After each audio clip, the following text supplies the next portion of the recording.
Umbuzo ukuthi bangakanani abantu abathenga amathikithi alabantu. Njengoba nje uKhuzani no-number 1 usevotelwa abantu abangakanani. Umthande njengoba u-number 2 kade ehleli number 1 engabe uvotelwa abantu abangakanani. Engabe uPotso uvotelwa abantu abangakanani. Engabe umfana kaMtshengiseni uvotelwa abantu abangakanani. Engabe uThwasa leKhansela uvotelwa abantu abangakanani.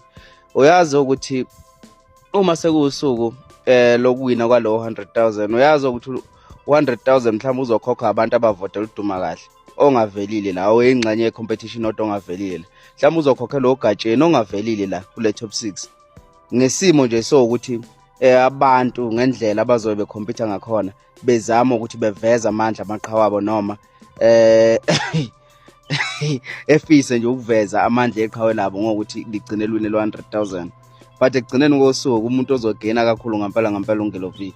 So into engishoyo ukuthi labafana laba uKhuzani noMthandeni uma bengezophaphama uma yonke into bezoyithatha ngenzondo bengezoyithatha njengebusiness bayohlezi kuba rich abanye abantu over bona.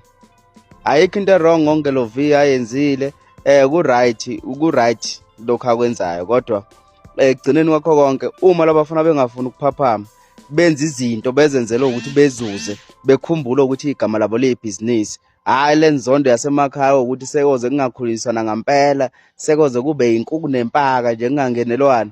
Lo nto leyo wrong kakhulu. When it comes to business kufanele ngabe kukhona abakwenzayo benoKhuzani ngoba banamandla kakhulu kodwa bayogcina nje ngokuhongelana kanje ingabikho into ebalulekile abayenza for umndeni wabo for impilo zabo ngoba labafana I do believe ukuthi fake ngaba ama millionaires manje nge fan base abanayo.